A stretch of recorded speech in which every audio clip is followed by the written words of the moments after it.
सर्वांना प्रभूशीच्या पवित्र नावात सलाम.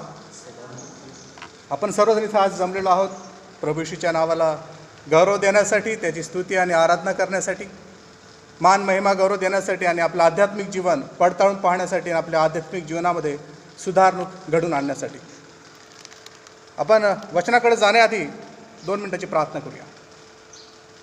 सर्वाधीश परमेश्वरा, तुला मान महिमा गौरव देतो प्रभू, कारण की तू आम्हाला ह्या पात्र बनवलंस की आम्ही ह्या तुझ्या पवित्र भक्ती मंदिरात यावं आणि तुझ्या वचनातून मनन करावं. परमेश्वरा, आजचं वचन तुझ्या निवडलेल्या लोकांसाठी आशीर्वादित ठरू दे. परमेश्वरा, हे वचन कार्य करेल, लोकांच्या मनाला चुटपूट लागेल आणि परमेश्वरा आपल्या आध्यात्मिक जीवनामध्ये ते सुधारणूक घडून आणतील. तुला आवडणारं जीवन आमच्या प्रत्येकाचं असेल आणि आम्ही सर्वजण तुझं भय धरून आमचं जीवन जगून आमच्या जीवनाद्वारे तुझं गौरव आम्ही जगाला प्रकाशित करू असं होऊ दे. आम्ही लीन होतो, नम्र होतो. आजच्या दिवसासाठी पित्या परमेश्वरा तुझ्याकडे सहाय्य मागतो. वचनाला आशीर्वादित कर परमेश्वरा, तुझं वचन आशीर्वादितच आहे. ते अधिक प्रभावी होण्यासाठी आमचे कान उघड आणि आमच्या मनाची तू तयारी करून घे. पवित्र आत्म्याच्या मार्गदर्शनाची पिता परमेश्वरा तुझ्याकडे प्रार्थना विनंती करतो. माझ्या मुखाला, माझ्या जिभेला, माझ्या विचारांना, माझ्या शब्दांना तू स्पर्श कर आणि तुझ्या लोकांसाठी जो आशीर्वाद तू राखून ठेवला आहे तू आज लोकांना द्यावास अशी विनंती माहिती तुझ्या चरणाजवळ आहे. येशूच्या नावाने मागतो म्हणून त्या एक बाबा, आमेन. प्रियांनो, आपण आज जे वचन वाचणार आहोत आणि ज्या वचनावर आपण मनन करणार आहोत त्या वचनाचा विषय असा आहे की आध्यात्मिक कोरडेपणा. आध्यात्मिक कोरडेपणा. आपला जो उत्साह असतो, आपला जो आनंद असतो किंवा आपलं जे समर्पण असतं ते काही वेळेला, काही दिवसानंतर, काही क्षणानंतर, काही वर्षानंतर कुठेतरी कमी पडतं किंवा कोरडं होऊन जातं. येशू ख्रिस्ताने जे वचन दाखला सांगितला, पेरणाऱ्याचा दृष्टांत आपल्या सर्वांना माहीत आहे. लूका शुभवर्तमान 8 अध्याय 14 वचन मी आज आपल्यासाठी निवडलं आहे. त्या प्रेरणाऱ्याच्या दृष्टांतमधलाच हे वचन आहे. मी आपल्यासाठी पुन्हा एक वार वाचतो. लूका शुभवर्तमान 8 अध्याय 14 वचन. काटेरी झाडामध्ये पडलेले ते हे आहेत की ते ऐकतात आणि संसाराच्या चिंता, धन व विषयसुख ह्यात आयुष्यक्रमण करीत असता त्यांची वाढ खुंटते व ते पक्व फळ देत नाही. काटेरी झाडामध्ये पडलेले ते हे आहेत. काटेरी झाडामध्ये पडलेले कोण आहेत आपण ते पाहणार आहोत. कदाचित त्या काटेरी झाडामध्ये पडलेला मी पण असेल. कदाचित तुमचं मन तुम्हाला सांगेल की काटेरी झाडामध्ये पडलेले आपण पण आहात. कदाचित नसाल तर देवाची स्तुती असो, देवाच्या नावाला गौरव असो. पण आज आत्मपरिश्रम करण्याचा दिवस आहे. स्वतःच्या विचारांकडे, स्वतःच्या गोष्टींकडे पुनरावलोकन करण्याचा हा दिवस आहे. आणि वचन नेहमी आपल्याला आरशा समान आहे. आरसा ज्याप्रमाणे आपलं बाह्य सौंदर्य दाखवतो, बाह्य स्वरूप दाखवतो, तसं वचन आपल्याला आपल्या मनातील गोष्टी प्रगट करतो आणि आपल्याला सुधारणूक करण्यासाठी हे कारगर ठरतं. पुन्हा एक वार वाचतो. काटेरी झाडामध्ये पडलेले ते हे आहेत की ते ऐकतात आणि पुढचं वचन आहे त्यांची वाढ खुंटते, ते पक्व फळ देत नाही. ऐकतात पण फळ देत नाही. ऐकतात पण ऐकत नाही असा त्याचा अर्थ आहे. ऐकतात पण ऐकत नाही. आता ऐकतात पण ऐकत नाही याचा अर्थ असा की संसाराच्या चिंता, धन आणि विषय सुख ह्यात आयुष्यक्रमण करीत असताना त्यांची वाढ खुंटते. आपल्या आयुष्यामध्ये जेव्हा आपण हे आयुष्यक्रम करत आहोत आपल्याला संसाराच्या चिंता राहतीलच, आपल्याला धनाची चिंता राहीलच, आपल्याला विषय सुख आहेतच. आणि ह्यामध्ये आपण गुरफटून जातो आणि हे आयुष्य मार्गक्रमण करत असताना आपली वाढ खुंटून जाते आणि आपण पक्व फळ देत नाही. ह्या ज्या 3 गोष्टी आहेत की ऐकतात पण फळ देत नाहीत, कारण आहेत चिंता, धन आणि विषय सुख. 3 गोष्टी मी आज आपल्यापुढे सांगणार आहे. चिंता पहिली गोष्ट आहे, दुसरा आहे धन, तिसरा आहे विषय सुख.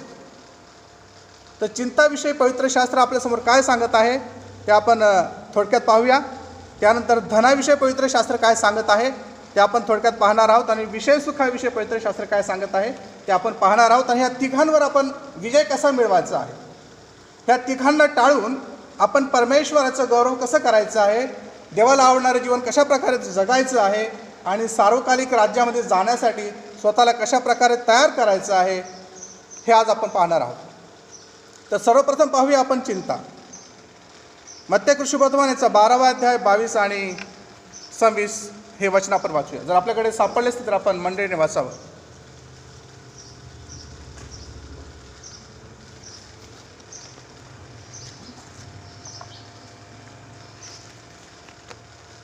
मत्ते 12:22 ते 26. मग आंधळा व मुका असलेल्या एका भूतग्रस्ताला त्याच्याकडे आणले आणि त्याने त्याला बरे केले. तेव्हा तो मुका बोलू व पाहू लागला. तेव्हा सर्व लोकसमुदाय आश्चर्यचकित होऊन म्हणाले, हा दाविदाचा पुत्र असेल काय? परंतु फरुशी हे ऐकून म्हणाले, भूतांचा अधिपती जो बालजबूल त्याच्या सहाय्याशिवाय हा भूते काढीत नाही. सॉरी मला माफ करा. लूक 12:22 ते 26. लूक 12:22 ते 26.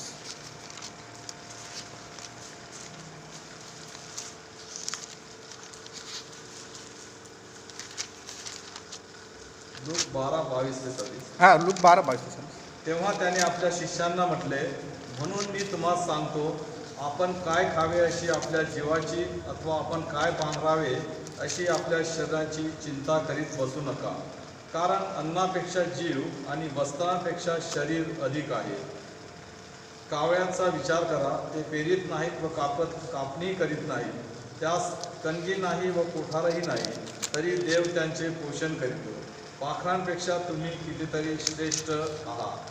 तसेच चिंता करून आपल्या आयुष्याची दोरी हातभर वाढवावयास तुमच्यामध्ये कोण समर्थ आहे?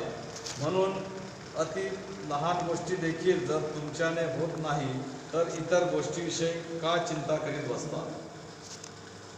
तेव्हा त्याने आपल्या शिष्यांना म्हटले, म्हणून मी तुम्हाला सांगतो, आपण काय खावे अशी आपल्या जीवाची अथवा आपण काय पांघरावे अशी आपल्या शरीराची चिंता करीत बसू नका. काय खावं आणि काय पांघरावं याची चिंता करीत बसू नका. आपण बरेच वेळा चिंता करतो की माझा सण येत आहे, मला चांगले कपडे हवे. बरेच वेळा आपण चिंता करतो, लॉकडाऊनमध्ये आपल्या घरांमध्ये अनेक वेळा वस्तूंची कमतरता भासली आणि गोरगरिबांना डाळ तांदूळपासून गहू बाजरीपर्यंत बऱ्याच गोष्टी मिळाल्या नाही. आपण त्याची वाटप पण केली आणि अनेक आपल्याच बांधवांमध्ये आपण ही गोष्ट पाहिली की त्यांना चिंता होती की येणाऱ्या दिवसामध्ये जर दुकानं उघडले नाही, किराणा दुकान उघडले नाही, आम्हाला पुरवठा झाला नाही, आमचा रोजगार जर पहिल्यासारखा झाला नाही, तर आम्ही कशा प्रकारे अन्न खाणार आहोत. वचन सांगतं, काय खावे याची चिंता करू नका आणि म्हटले काय पांघरावे याची पण चिंता करू नका. तुम्हाला सणासुदीला कपडे मिळतील की नाही, हे कपडे तुम्हाला वर्ष 2 वर्ष पुरतील की नाही याची चिंता करू नका. कारण अन्नापेक्षा जीव आणि वस्त्रापेक्षा शरीर अधिक आहे. तुमच्या अन्नापेक्षा जीव मोठा आहे आणि या वस्त्रांपेक्षा तुमचं शरीर अधिक महत्त्वाचं आहे. खूप सुंदर वस्त्र आणली तुम्ही, तुमचं शरीर जर एखाद्या ॲक्सिडेंटमध्ये जळून गेलं तर ते सुंदर वस्त्र तुमचं जळालेलं शरीर झाकू शकणार नाही. तुम्ही खूप सुंदर अन्न बनवलं, खूप सुंदर पक्वानं बनवली, खूप सुगंधित त्याचा वास येत आहे आणि तुम्हाला डॉक्टरने सांगितलं की तुला हे चालणारच नाही, तू हे खाऊच शकत नाही, तुम्हाला काही आजार झाले तर तुम्हाला ते सुंदरसं जेवण भोजन करता येणार नाही, ते तुम्ही खाऊ शकणार नाहीत. प्रियांनो, आपला जीव महत्त्वाचा आहे, आपलं शरीर महत्त्वाचं आहे आणि म्हणतो वचन सांगत आहे की चिंता करू नका. असं म्हटलेलं आहे की कावळ्यांचा विचार करा, ते पेरीत नाहीत व कापणीही करीत नाहीत, त्यास कणगी नाही व कोठारी नाही, तरी देव त्यांचे पोषण करीतो. पाखरांपेक्षा तुम्ही कितीतरी श्रेष्ठ आहात. पाखरांकडे पहा, ते कणगी भरत नाही, कोठारं भरत नाही, तरी त्यांचा परमेश्वर म्हणजे आपला परमेश्वर जो आहे तो त्यांना खाया प्यायला देतो.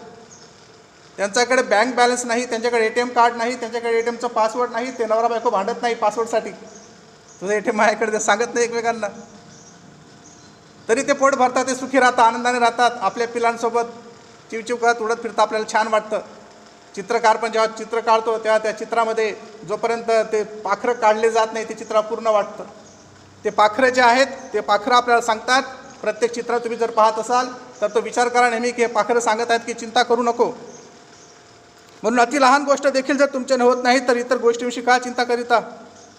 आपल्या आयुष्याची दोरी आपल्याला वाढवता येणार आहे का? नाही, कोणी समर्थ नाही आयुष्याची दोरी वाढवण्यासाठी. आणि म्हणून फुले कशी वाढतात यांचा विचार करा. ती कष्ट करत नाहीत, कातीत नाहीत, तरी तुम्हाला सांगतो शलमोन देखील आपल्या सर्व वैभवात त्यातला एक सारखा देखील सजला नव्हता. जंगली फुलं जे आहेत त्यांच्या समान वस्त्र राजा शलमोनाला देखील नव्हते. जो सर्वश्रेष्ठ होता, जो आपल्या वैभवामध्ये असं म्हणतात की त्याला वैभवाच्या शिखरावर असताना इस्रायलाचं शिखर वैभव जे आहे ते शिखरावर पोचलेलं असताना शल्मोन राजा झालेला होता की त्याच्या कारकिर्दीमध्ये इस्रायल देश वैभवावर पोचलेला होता. ते गवत जर रानात आज आहे आणि उद्या भट्टी टाकून जाते, त्याचा जर देव असा पोशाख घालतो तर अहो अल्पविश्वासी जण हो, तो तुम्हाला किती विशेष करून पोशाख घालील. गवताला सुंदरसा पोशाख आहे, एवढं सुंदर दिसतं जंगली फूल देखील. तर तुम्ही हा विचार का नाही करत की त्या परमेश्वराने तुम्हाला हाताने बनवलं आहे, त्याने तुमच्यामध्ये त्याचा श्वास फुंकलेला आहे. तुम्ही कितीतरी सुंदर दिसू शकाल, कितीतरी सुंदर कपडे तर तुम्हाला देणार आहेत, पण आपण उगाच चांगली साडी, चांगली कपडे आणि चांगले महाल ड्रेसची अपेक्षा करत असतो. चिंता करत असतो की मला कपडे कधी भेटतील, मला चांगलं जेवण कधी भेटेल, माझं अन्न कसं असेल, काय खावे, काय प्यावे आणि काय पांघरावे याची चिंता करू नका. याच्या मागे लागू नका अथवा मनात अस्वस्थ राहू नका. कारण जगातील राष्ट्र ह्या सर्व गोष्टी मिळवण्यासाठी धडपड करीतात. इतर राष्ट्र धडपड करत आहेत, काय खावे, काय प्यावे आणि काय पांघरावे याच्यासाठी इतर लोक धडपड करत आहेत. परंतु तुम्हास ह्याची गरज आहे हे तुमच्या पित्याला ठाऊक आहे. तुमच्या स्वर्गीय पित्याला माहीत आहे की तुम्हाला अन्न पाहिजे आहे, वस्त्र पाहिजे आहे, सुंदर निवारा पाहिजे आहे, सर्व गोष्टी माहीत आहे. आणि असं म्हटलेलं आहे की आत्मे तोलून पाहणाऱ्याला सर्व काही कळतं. आपण काल वचन वाचलं त्या ठिकाणी की परमेश्वर आकाशातून पाहतो, परमेश्वर आकाशातून पारखवतो, निरखून पाहतो, तो आपले हृदय जाणतो, त्याला आपली प्रत्येक गरज ठाऊक आहे. वचन 31 मध्ये म्हटलेलं आहे, तर तुम्ही त्याचे राज्य मिळवण्यासाठी झटा. म्हणजे याबरोबर त्याचबरोबर ह्याही गोष्टी तुम्हाला मिळतील. परमेश्वराचं राज्य मिळवण्यासाठी आपल्याला झटायचं आहे. संसाराच्या चिंता, काळजी यासाठी आपल्याला झटायचं नाही आहे प्रियांनो. मत्ती 6:25 ते 34 आपण वाचूया. पुन्हा मला वाटतं तेच वचन आहे त्या ठिकाणी.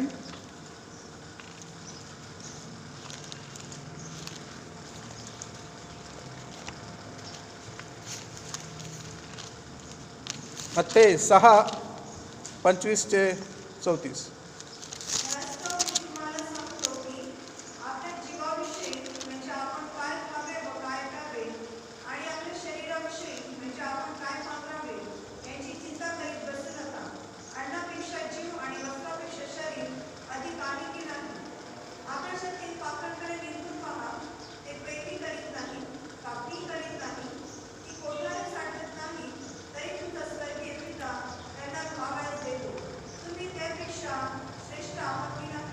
तेच वचन पुन्हा आपल्याला या ठिकाणी पाहायला मिळत आहे. पुन्हा परमेश्वराचं वचन आपल्याला ते सांगत आहे की काय खावे, काय प्यावे याची चिंता करीत बसू नका. स्तोत्रसंहिता 42 आणि 5 ह्याकडे आपण वळूया.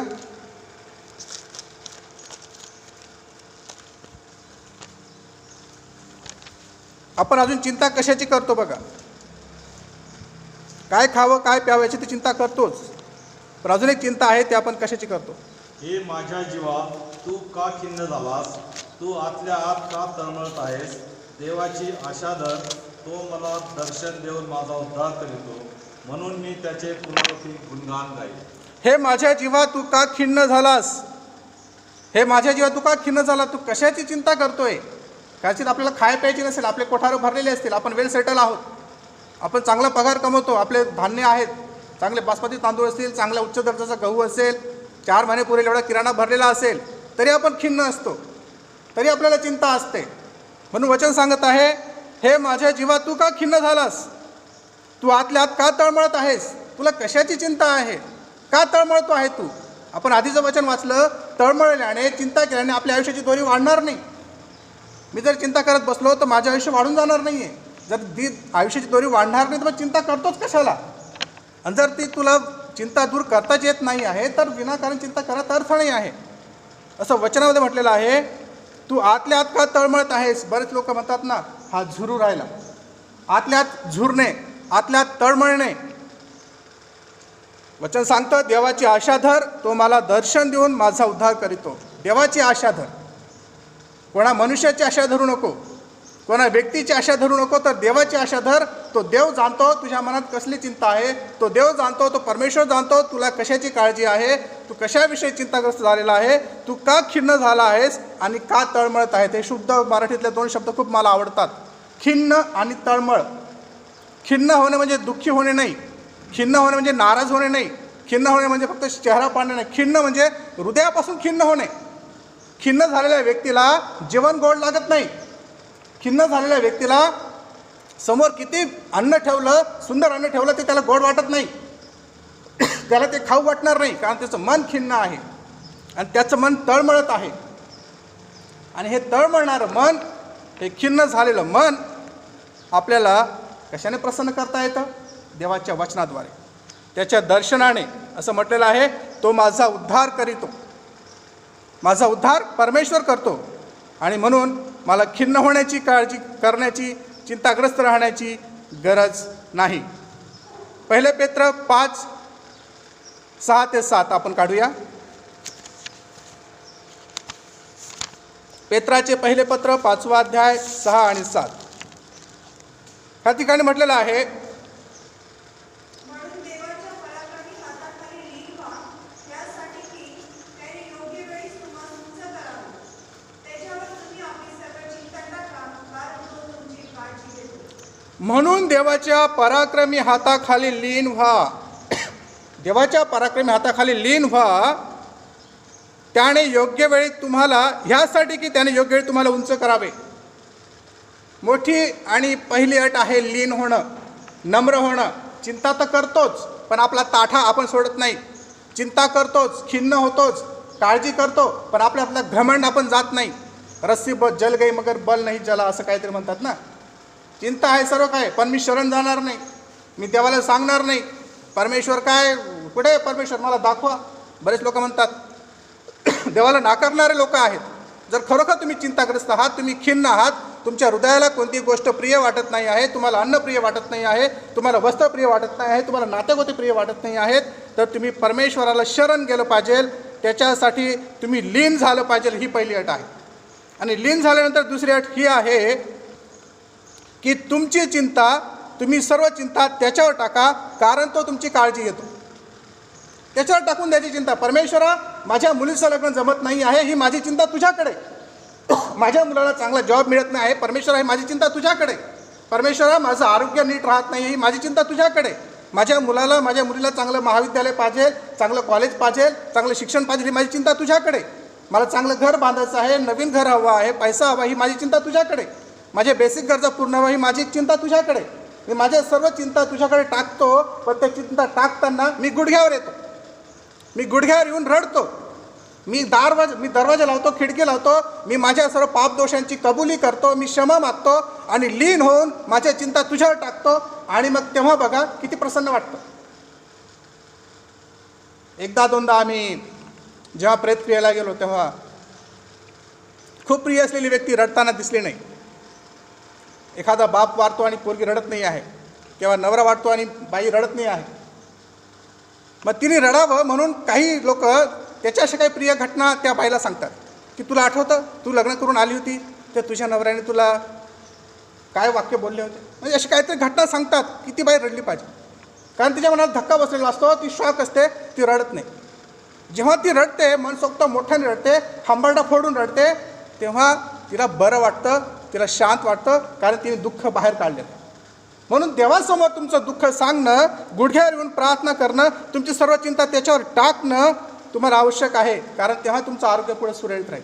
जर चिंता करतच राहिले, वचन सांगतं की चिंता केल्याने हाडं शुष्क होतात, आपले गुडघे दुखतात, आपले हाडं दुखतात, कारण आपण चिंता करत राहतो, माइंडवर प्रेशर देत राहतो. आपण बोलून दाखवत नाही, आपण आपल्या पार्टनरला सांगत नाही, आपल्या मित्राला सांगत नाही, आपण देवालाही ते सांगत नाही. मग ते जे सांगत नाही, जे बाहेर पडत नाही, ते झिरत राहतं, हाडं शुष्क होतात आणि दुखतात, हाडांचे आजार आपल्याला होतात. उतारवयात माणसांना हाडांचे आजार होण्यामागचं हे पण एक कारण आहे की ते त्यांचं दुःख, त्यांच्या चिंता कोणाला सांगत नाही, कोणाला शेअर करत नाही. म्हणून आपल्या घरच्यांना शेअर करा, त्यांच्याकडून शेअर करून घ्या. वृद्ध व्यक्ती एखादी बडबड करते ना, तिला करू द्या. खूप रागू द्या, संतापते तिला संतापू द्या, कारण तिचं शेअर होणं म्हणजे तिचं आरोग्य आहे. तिचं तुमच्यावर ओरडणं हे तिच्यासाठी आरोग्य आहे. एखादी स्त्री जर आपल्या नवऱ्यावर ओरडत असेल, त्या नवऱ्याने सहन करून घ्यावं, म्हणावं हा बाई तुला आरोग्य मिळणार आहे म्हणून तू माझ्यावर शेअर कर, कारण तू माझ्यावर जेव्हा भाडास काढशील तेव्हा तुला आरोग्य भेटणार आहे. एखाद्याला ओरडू द्या तुमच्यावर, एखाद्याला शेअर करू द्या, रागू द्या, कारण त्याला बरं वाटणार आहे. चिंता टाका, कारण तो तुमची काळजी घेतो. आणि म्हणून आपण चिंता टाकणं आवश्यक आहे. आणि आपण ही गोष्ट लक्षात ठेवायला हवी की आपण जे काही करू शकतो ते फक्त परमेश्वराच्या द्वारे करू शकतो, जो आपल्याला सामर्थ्य देण्यामध्ये पुढे आहे. फिलिप्पिकरास पत्र 4 अध्याय आणि 13 वचन आपण पाहणार आहोत. फिलिप्पी 4 आणि 13.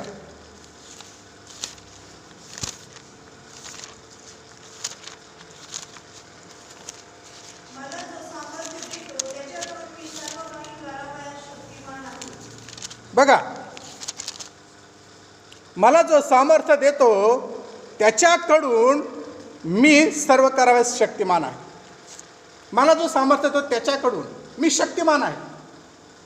मी शक्तिमान आहे स्वतःचं आरोग्य सुधारण्यासाठी. मी शक्तिमान आहे माझ्या घराचं पुढारपण करण्यासाठी. मी शक्तिमान आहे सर्व अशक्य गोष्टी करण्यासाठी.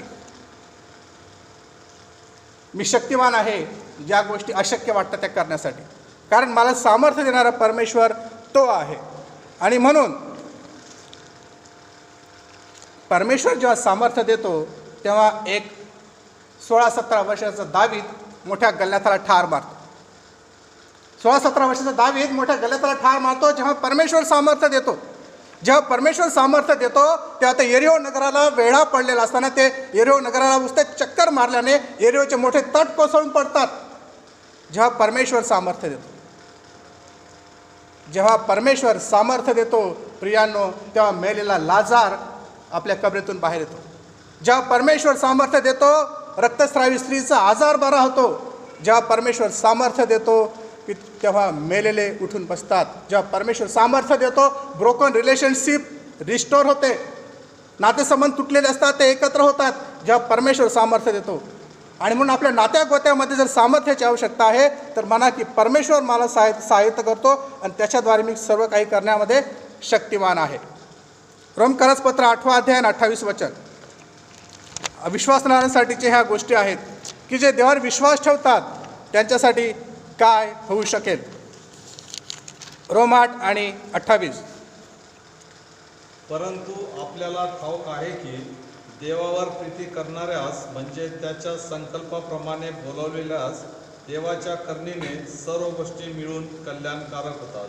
म्हणून आपल्याला ठाऊक आहे की, काय ठाऊक आहे आपल्याला, की देवावर प्रीती करणाऱ्यास म्हणजे त्याच्या संकल्पनाप्रमाणे बोलविलेल्यास देवाच्या करणीने सर्व गोष्टी मिळून कल्याणकारक आहेत. सर्व गोष्टी कल्याणकारक आहेत. सर्व गोष्टी, तुमच्या संसाराच्या चिंता, तुमची काळजी, तुमचं सर्व काही, तुमचं भविष्य, तुमचं वर्तमान, सर्व गोष्टी मिळून तुम्हाला कल्याणकारकच होणार आहे.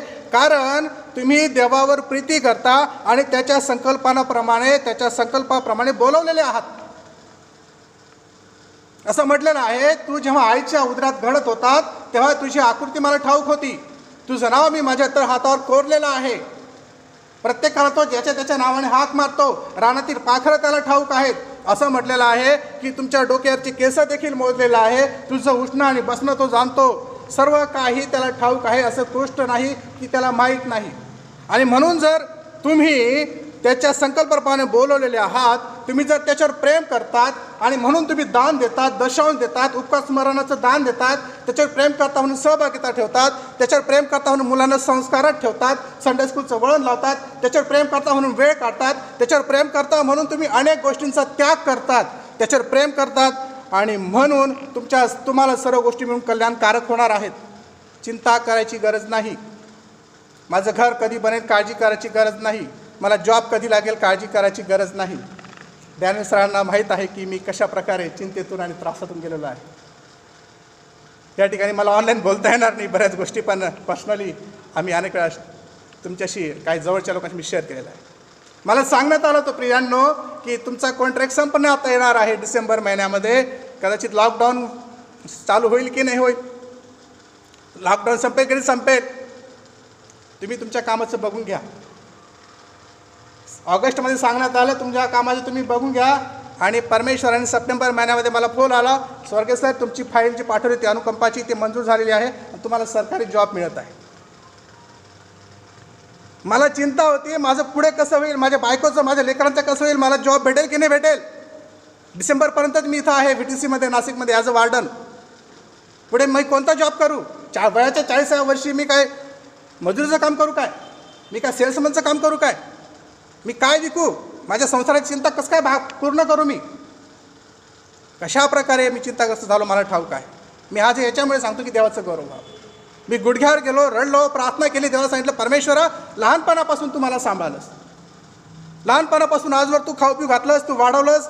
आई वडिलांचं मी कधीही नाव घेत नाही, त्यांचे उपकार माझ्यावर फक्त जन्म दिला एवढे मी मानतो, पण वाढवणं, संस्कार करणं, सर्व शिक्षण देवाच्या दयेने, त्याच्या कृपेने झालं. आणि ह्या वेळेला जेव्हा मी रडत होतो, प्रार्थना करत होतो, गुडघ्यावर होतो, तेव्हा मला एक समाधान वाटलं, शांती वाटली की आता देवाला चिंता टाकली, आपल्याला टेन्शन घ्यायची गरज नाही. मी खरंच टेन्शन घेतलं नाही. आणि तिकडनं फोन आला की तुम्हाला जॉब मिळत आहे, तुम्हाला धुळ्याला जायचं आहे, तुमचे डॉक्युमेंट दाखवायचे. मी डॉक्युमेंट सर्व घेऊन गेलो, ओके सर्व डॉक्युमेंट ओके आहेत आणि ही ऑर्डर घ्या. आणि सप्टेंबरच्या त्या 22 तारखेला मी कामावर हजर झालो आणि मला खूप आनंद झाला. मी कधी स्वप्नातही विचार केला नव्हता की मला 10 दिवसापूर्वी सांगण्यात आलं होतं की तुमचा जॉब जाणार आहे डिसेंबर महिन्यात आणि माझ्या प्रार्थनेचं उत्तर 15 दिवसामध्ये येत आहे, ही तुला सरकारी नोकरी लागलेली आहे. देवाची स्तुती असो.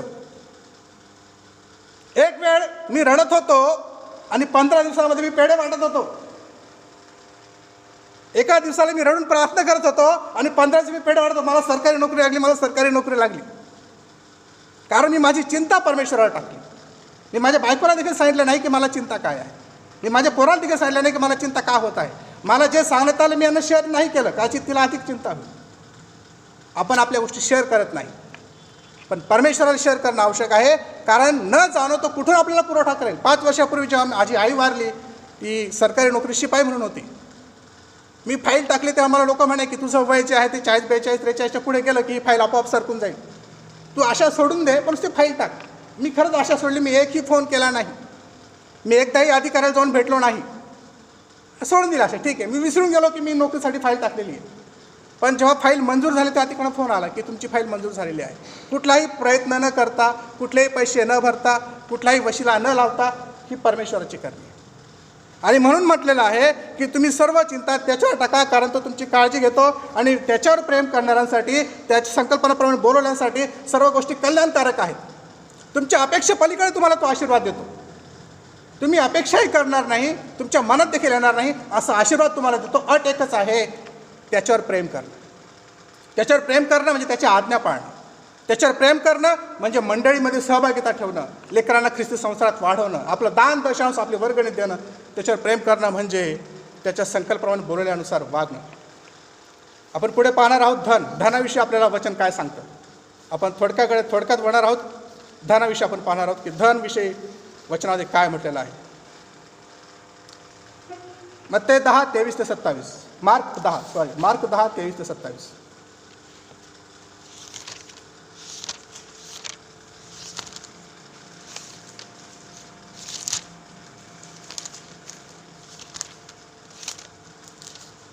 तेव्हा येशू समोरावर पाहून आपल्या शिष्यांना म्हणाला, देवाच्या राज्यात श्रीमंताचा प्रवेश होणे किती कठीण आहे बघा.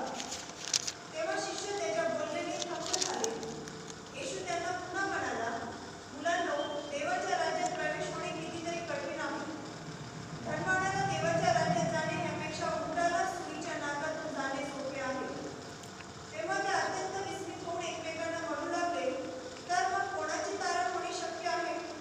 येशूने त्यांच्याकडे निर्घृण पाहून म्हटले, मनुष्याला हे अशक्य आहे, परंतु देवाला नाही. देवाला सर्व काही शक्य आहे. पेत्र त्याला म्हणू लागला, पहा, आम्ही सर्व काही सोडून आपल्या मागे आलो आहोत. येशूने उत्तर दिले, मी तुम्हाला खचित सांगतो, ज्याने ज्याने माझ्याकरिता व स्वार्थीकरिता घरदार, बहीण भाऊ, आई बाप, मुले बाळे किंवा शेतवाडी सोडली आहे, अशा प्रत्येकाला सापत्रकाळी छळवणुकीबरोबर 100 पटीने घरे, भाऊ बहिणी, आया, मुले, शेती आणि येणाऱ्या युगात सार्वकालिक जीवन मिळाल्याशिवाय राहणार नाही. तरी पहिले ते शेवटले, व शेवटले ते पहिले, असे पुष्कळ जणांचे होईल. तरी पहिले ते शेवटले व शेवटले ते पहिले असे पुष्कळ जणांचे होईल. जे विश्वासामध्ये शेवटून आले कदाचित ते पुढे जातील, आणि जे पुढे असतील विश्वासामध्ये ते कदाचित शेवटास येतील. कारण धन आहे. कारण धन जे आहे ते काय करतं की धनवानाला असं म्हटलेलं, देवाच्या राज्यात जाणे ह्यापेक्षा उंटाला सुईच्या नाकातून जाणे सोपे आहे. का असं म्हटलेलं आहे. उंट तर एवढा मोठा, सुईचं नाक तर आपल्या डोळ्याला दिसतही नाही. आपण त्या दोरा जेव्हा ओवतो तेव्हा आपली गफलत होते की बरोबर जाईल की नाही जाईल. दुसरा म्हणतो, ए बाबा ह्या सुईच्या नाकात दोरा टाकून दे. तो दोरा त्या सुईच्या नाकातून आपल्याला घालता येत नाही. वचन सांगतं की उंट त्या सुईच्या नाकातून घुसून जाईल. एवढा मोठा उंट सुईच्या नाकातून जाऊ शकतो हे सोपं आहे, पण धनवान जाऊ शकत नाही. असं का? कारण त्याला लालसा आहे, त्याला लालूच आहे. तो देणं जाणत नाही, तो कोणा गरीबाला मदत करणं जाणत नाही, तो गरजवंताची गरज ओळखत नाही. त्याला घमंड येतो, त्याला गर्व येतो, त्याला अहंकार येतो, आणि हा घमंड, गर्व, अहंकार आपल्याला देवाच्या वचनापासून दूर नेतो. आणि म्हणून जर आपल्याकडे पैसा आहे, जर आपल्याकडे देवाने धन दौलत दिलेलं आहे, तर घमंड करू नका, अहंकार करू नका. देवाचं देणं देवाला द्या. गरजवंताची गरज ओळखा, गोरगरिबांना मदतीला धावून जा. कारण असं म्हटलेलं आहे की ज्याने स्वार्थकरिता वचनाच्या सेवेसाठी घरदार, बहीण भाऊ, आईबाप, मुलेबाळे किंवा शेतीवाडी ही सोडली आहेत, अशा प्रत्येकाला सांप्रत काळी छळवणुकीबरोबर 100 पटीने घरं, भाऊ बहीण, शेतीवाडी आणि येणाऱ्या युगात सार्वकालिक जीवन ही मिळाल्याशिवाय राहणार नाही. 100 पटीने भेटणार आहे जर आपण देवासाठी काही गोष्टीचा त्याग केला आहे.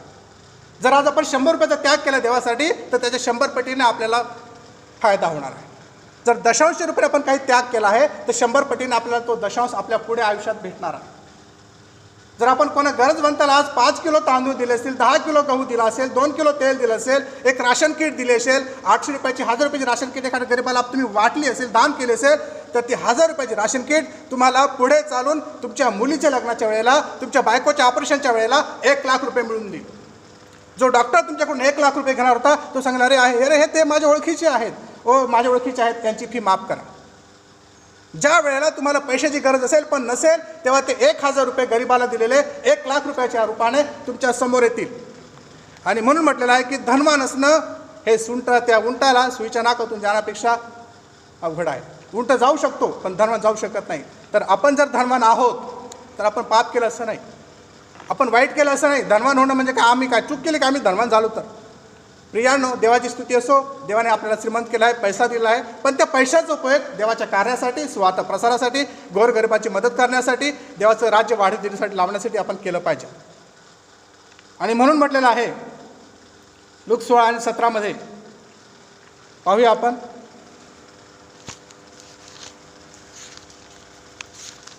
लूक 16 आणि 17.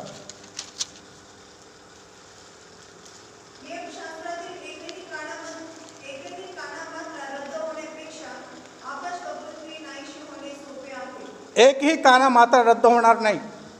जर म्हटलं आहे तर म्हटलं आहे, सत्य आहे ते. एकही काना मात्र रद्द होणार नाही. अजून आपलं धन जिथं असेल तिथं आपलं मन असेल असं म्हटलं. मत्ती 6:19 आणि 21. का आपण धनावर प्रेम करू नये? मत्ती 6:19 ते 21 ह्या ठिकाणी असं म्हटलेलं आहे, पृथ्वीवर आपल्यासाठी संपत्ती साठवू नका, जेथे कसर व जंग खाऊन नाश करीतात आणि चोर घर फोडून चोरी करीतात. तर स्वर्गात आपल्यासाठी सर्व संपत्ती साठवा, तेथे कसर व जंग खाऊन नाश करीत नाहीत व चोर घरफोडी करीत नाहीत व चोरी करीत नाहीत. कारण जेथे तुमचे धन आहे तेथे तुमचे मनही असेल. जिथे तुमचं धन आहे तिथे तुमचं मन आहे.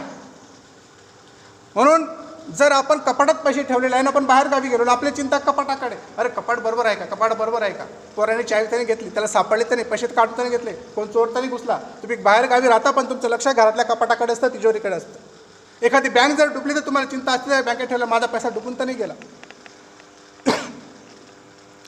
माझ्या पैशाला उदय तरी लागली, माझ्या पैशाला गंज तरी लागला. म्हणून हे पैसे इथं सांडवण्यापेक्षा, साचवण्यापेक्षा स्वर्गात पैसा साठवा. कारण त्या ठिकाणी असं म्हटलेलं आहे, तिथं कसर लागत नाही, त्याला कीड लागत नाही, ते गंजत नाही, ते संपत नाही, ते त्या ठिकाणी सुरक्षित आहे. कारण तिथं जर आपलं धन आहे तर आपलं मन तिथं असेल, प्रार्थनेमध्ये आपलं मन असेल, भक्तीमध्ये आपलं मन असेल. कारण आपलं धन स्वर्गात आहे. आपल्याला माहिती तिथं माझं काहीच नाही आहे. खाली हात आलो होतो, खाली हात जाणार आहे. आईच्या पडतून येताना मी चेक घेऊन नव्हतो आलो, ATM कार्ड नव्हतं घेऊन आलो. आईच्या पडतो, हे आई SBIचे ATM कार्ड स्वर्गातूनच घेऊन आलो. ATM कार्डचं पासवर्ड तुला सांगतो. फोनपे आईच्या पडतून नव्हतं घेऊन आलो. कुठलंच ॲप आपण नग्न आलो आणि आपण जेव्हा खड्ड्यात टाकले जाऊ, आपल्या शरीराची माती होऊन जाईल, हाडांची माती होऊन जाईल, काही सोबत येणार नाही. स्वर्गातून एकटे आलो आहोत, एकटे जाणार आहोत. मग आपलं धन इथं साठवलेलं आपल्या काही उपयोगाचं नाही, ते आपल्या लेकरा बाळासाठी, परिवारासाठी किंवा नातेवाईकांसाठी. जर आपल्याला त्याच्यासमोर जायचं आहे, जर त्याला उत्तर द्यायचं आहे, तर आपले कर्म असे पाहिजे की आपल्या सार्वकालिक जीवनामध्ये 100 पटीने भेटेल. आज एकाला जर तुम्ही पाणी पाजलं असेल तर 1 ग्लास पाणी ऐवजी तर 100 ग्लास पाणी तुमच्यासाठी तयार असेल. आज जर एकाला तुम्ही 1 वस्त्र दिले असतील, 1 कपडा दिला असेल, तर तिथं तुम्हाला 100 वस्त्र मिळणार आहे. जर आज एखाद्याला तुम्ही थोडीशी जेवणापुरती मदत केली असेल, एका दिवसाची मदत केली असेल, तर तुम्हाला 100 दिवस पुरेल एवढा आशीर्वाद, 100 पट म्हटलेलं आहे ते. आणि सार्वकालिक जीवनात आपल्याला भेटणार आहे प्रियांनो. आणि म्हणून आपलं मन जे आहे ते धनामध्ये लावू नये. आम्ही जेव्हा दर्यापूरला जायला निघतो, मला योग्य तर सांगते, माझं उदाहरण द्यायचं नाही पण मला द्यायला आवडतं. माहेरी जायच्या टायमाला अर्धा तास आधी तयार असतो, आम्ही रेल्वे स्टेशनला जाऊन बसतो. माहेरी जायचे माझ्यापेक्षा आधी करा ना, लवकर करा ना, मिनट्या लवकर तयार कर, तू कपडे का, तुमचं बाकी आहे का. माहेरी जायचे. ड्युटीला जायच्या टायमाला करा लवकर कर, ड्युटीला 5 मिनिटं आधी पोचलं पाहिजे, कारण ड्युटीला जायचं. आमचं मन आहे ना, माहेरात आमचं मन आहे, कामावर आमचं मन आहे, कारण कामवाला आम्हाला पैसा देतो. माहेर आपल्याला प्रेम भेटणार आहे. पण मंदिरात जायच्या टायमाला नेमके 10 मिनिटं उशिरा होऊन जातो. कोणी काय असे ना, ती असो कोणत्या बाई असो, चर्चला जायला 10 मिनिटं हमेशा उशीर, 20 मिनिटं हमेशा उशीर, कारण आमचं मनच नाही ना. राग आल्यास मला माफ करा वाटल्यास, आमचं मन नाही, कारण हे आमचं धन नाही. जिथं तुमचं धन आहे तिथं तुमचं मन राहील. जिथं थंब करतात 5 मिनिटं ऑफिसला आधी पळतो, कारण थंब झाला तर हाफ डे लागून जाईल. 10-20 मिनिटं अर्धा तास आधी पळतो, कारण रेल्वे सुटली म्हणजे माझं रिझर्वेशन व्हायला जाईल, माझे 1000-2000 वाया जातील, कारण तिथं माझं धन आहे. म्हणून या जगिक धनाला मानण्यापेक्षा स्वर्गीय धनाला मान. परमेश्वरा, तूच माझा वाटा आहे, तुझी सेवा हाच माझा वाटा आहे, तुझा गौरव हाच माझा वाटा आहे, असं जेव्हा आपण मानू तेव्हा परमेश्वरासाठी आपण फळ देणारे असू. तेव्हा असं म्हटलेलं आहे, जे आपण वचन वाचलं, झाडामध्ये पडलेले ते आहेत जे ऐकतात आणि संसाराच्या चिंता आणि धन याच्यामध्ये त्यांची वाढ खुंटते आणि पक्क फळ देत नाही. याच्यात मी पण आलो, कारण मी पण जर फळ देत नसेल, जर माझी पण वाढ खुंटलेली असेल, हे वचन माझ्यासाठी देखील आहे, तुमच्यासाठी देखील आहे. आता आपण शेवटास आलेलो आहोत आणि आपण पुढे पाहूया की विषय सुख. आपण चिंता पाहिली, आपण धन पाहिलं, आता विषय सुख पाहू. विषय सुखामध्ये कोणत्या गोष्टी येतात ते. विषय सुखामध्ये सर्वात पहिली गोष्ट येते की आपलं खाणं पिणं. सर्वात पहिले पैसा आला की पगार झाला का आम्ही पण म्हणतो चला काहीतरी चांगलं खाऊया पहिले, नंतर पिऊया चांगलं, नंतर चांगले वस्त्र घेऊया. बघा, गणना 11 आणि 32 म्हटलेलं आहे, लोकांनी उठून सर्व दिवस सर्व रात्र दुसऱ्याही दिवशी सर्व काही त्यांनी लावे गोळा केले. ज्याने सर्वात कमी गोळा केले त्याचे 10 होमर भरले आणि ज्यांनी ते स्वतःसाठी छावणीच्या 4ही बाजूला पसरून ठेवले.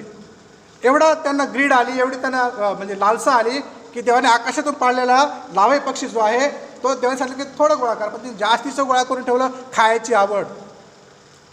आपल्याला काही लोक म्हणतात आम्ही डायरेक्ट आठवड्याभराचं भरून ठेवतो चिकन, बस खायचं, फ्राय करायचं, बॉईल करायचं, एवढे आपल्या खाण्यामध्ये चित्त आहे.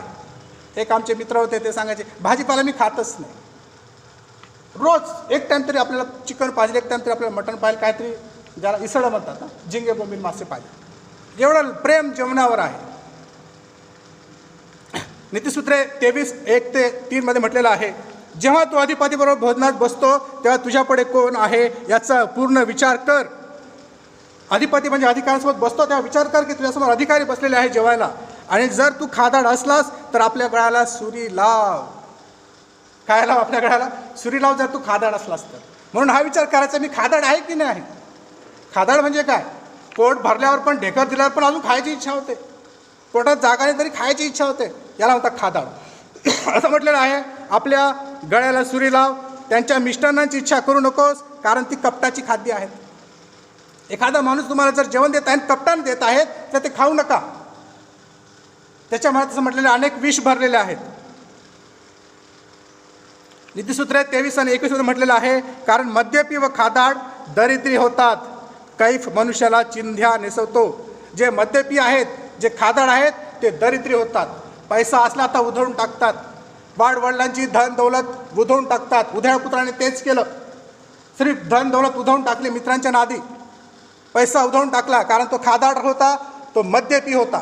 आणि खादाड आणि मद्यपीला आपण आज देखील पाहू शकतो की त्याची समाजात किंमत नाही.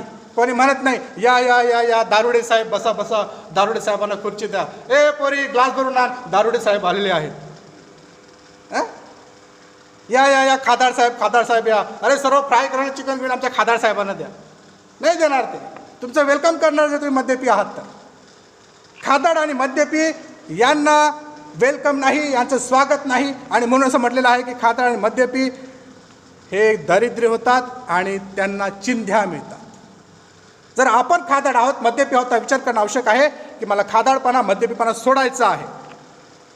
वचन 4 मध्ये म्हटलेलं आहे, यशायात 22 आणि 13 वचन, यशायात 22 आणि 13, पण पहावे तो आनंद व हर्ष, मेंढरे कापणे, मांस खाणे व द्राक्षरस पिणे हे चाललेले आहे. उद्या मरायचे आहे म्हणून खाऊन पिऊन घेऊया असे ते म्हणत आहेत. अरे उद्या मरणार आहे, देव मारून टाकणार आहे, मग आजच सर्व बकरे कापा, आजच कोंबड्या कापा, खा पिऊन घ्या आणि आपल्याला उद्या मारायचं आहे. 2012 असं काहीतरी निघालं होतं की जगाचा अंत होणार आहे. लय लोकांनी कोंबड्या मारून खाल्ल्या रात्रीतूनच. जे भेटलं ते खाऊन घ्या, कारण 2012 शेवटचा काळ आहे. आता 13वा पाहणार नाही.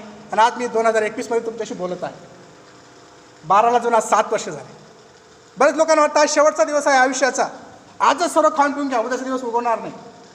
हे खाण्यापिण्याचं झालं. काही लोक म्हणतात की आमचं तारुण्य सरत चाललं, वयाची 40 झाली, 45 झाली, तारुण्य संपत आहे, जगून घ्या.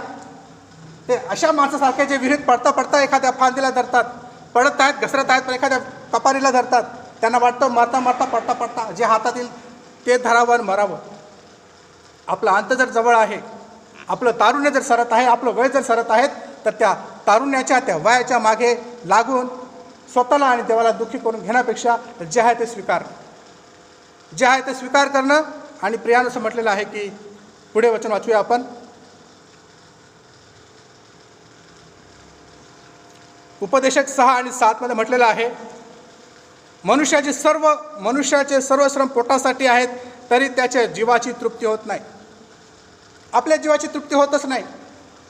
आपण सर्व श्रम पोटासाठी करतो, किती खाल्लं किती प्यालं तरी आपलं समाधान होणार नाही, ते अपूर्णच आहे. नवीन नवीन पदार्थ खाऊन झाले, नवीन नवीन कोल्ड्रिंक्स पिऊन झाले, हवं ते महागातला महाग डिश मागून झाला, पण तरी समाधान होत नाही, तृप्ती होत नाही. आणि म्हणून ह्या गोष्टी ज्या आहेत चैन विलासाच्या, विषय भोगाच्या, त्या आपण देवाच्या गौरवासाठी, देवाच्या राज्यासाठी आपण सोडल्या पाहिजे. खाणं पिणं ऐश आराम याच्यामध्ये आपलं आयुष्य घालवणं चुकीचं आहे, त्याच्यामागे लागणं चुकीचं आहे. शल्मोन राजा जो होता, त्याचा संपूर्ण परिवार जो होता, त्याच्यासाठी असं म्हटलेलं आहे, शल्मोनाला एका दिवसाची भोजन सामग्री लागेल येण्याप्रमाणे 30 कोर मापाचे सफीट, 60 कोर मापाचे भोजन, कुरणा तेल, जनावरं, शेरं, मेंढरं आणि याखेरीज हरणे आणि इतर पुष्ट पक्षी असं म्हटलेलं आहे. एवढं जर आपण गणित मांडलं तर भयंकर त्याच्यासाठी खाणं पिणं चालेल. आणि तो शेवटी काय म्हणतो शल्मोन राजा, व्यर्थ व्यर्थ सर्व काही व्यर्थ. हा शल्मोन राजा ज्याच्या वैभवामध्ये, ज्याच्या राज्यात इस्रायल देश वैभवाला पोचला होता, ज्याने खाणं पिणं करून पाहिलं, ज्याने वस्त्र नेसून पाहिली, ज्याने हास्यविरोधाला आजमावून पाहिलं, तो शेवटी म्हणतो व्यर्थ व्यर्थ सर्व काही व्यर्थ. प्रियांनो, मग आपण काय करायचं आहे? खाण्यापिण्याने तृप्तता होत नाही. आज घेतलेले नवीन वस्त्र उद्या चिंते होणार आहेत. आजचं तारुण्य उद्या सरणार आहे. आजचा लहान बाळ उद्या तरुण होईल, तरुण झाल्यावर म्हातारा होईल, खड्ड्यात जाऊन माती होणार आहे. हे सर्व संपणार आहे एक दिवस. आज मी तुमच्यासमोर बोलत आहे 40-42चा, उद्या 10-20 वर्षांनी तुम्हाला 60चा दिसेल. हे खंगणार आहे हे शरीर. पदार्थ नाश होणार आहेत. पिझ्झा किती महाग आणला तरी तो खराब होतो. 15-20 मिनिटात, 8 तासात थंड झाला का चव लागत नाही. आपल्याला पिझ्झा गोड लागतो, पण 8 तासात तो गोड लागत नाही. सुंदर वस्त्र आपल्याला किती महागाची घेतली तरी त्याला छिद्र पडतील, त्याला कसं लागेल ते गंज खातील. मग काय करायचं आहे? नीतिसूत्र 23 आणि 20 मध्ये म्हटलेलं आहे, मद्यपी व मांसाचे अतिभक्षण करणारे यांच्या वाऱ्यास उभा राहू नको. जे मद्यपी आहेत, जे मांसाचे अतिभक्षण करतात, त्यांच्या वाऱ्याला उभा राहू नको, म्हणजे त्यांच्या संगतीमध्ये उठू बसू नको. स्तोत्र 1 मध्ये म्हटलेलं आहे, धन्य तो पुरुष जो दुर्जनाच्या मसलतीने चालत नाही, धर्मनिंदकांच्या बैठकीत बसत नाही. त्यांच्या बैठकीत पण बसू नको, त्यांच्या वाऱ्याला उभा राहू नको. लूक 12 आणि 22 मध्ये म्हटलेलं आहे, तेव्हा त्याने आपल्या शिष्यांना म्हटले, म्हणून मी तुम्हाला सांगतो, आपण काय खावे काय प्यावे, आपल्या जीवाची काय पांघरायची चिंता करीत बसू नका. लूक 21 आणि 34 म्हटलेलं आहे, तुम्ही सांभाळा, नाहीतर कदाचित आधाशीपणा, दारूबाजी व संसाराच्या चिंता ह्यांनी तुमची मने आणि अंतःकरणे भारावून जाऊन तो दिवस तुमच्यावर पाशाप्रमाणे अचानक येईल. अचानक स्वर्ग आकाश कपाट उघडले जातील, आकाश उघडलं जाईल, प्रभू येशू येऊन समोर उभा राहील आणि तुम्ही म्हणाल की मला थोडंसं खाऊन घेऊ दे, मला थोडी पिऊन घेऊ दे, मला थोडा रंगेलपणा करू दे, मला संसाराची चिंता करू दे, आणि प्रभू समोर उभा असेल. म्हणून हे चिंता करणं सोडा, खाणं पिणं सोडा, रंगेलपणा करणं सोडा. कारण असं म्हटलंय तो दिवस पाशाप्रमाणे अचानक येईल. पाश म्हणजे काय? एखादा पक्षी जेव्हा अचानक अडकून जातो त्याला पाश म्हणतात. अचानक क्षणात ॲक्सिडेंट होतो त्याला पाश म्हणतात. पाश म्हणजे अचानक येणं.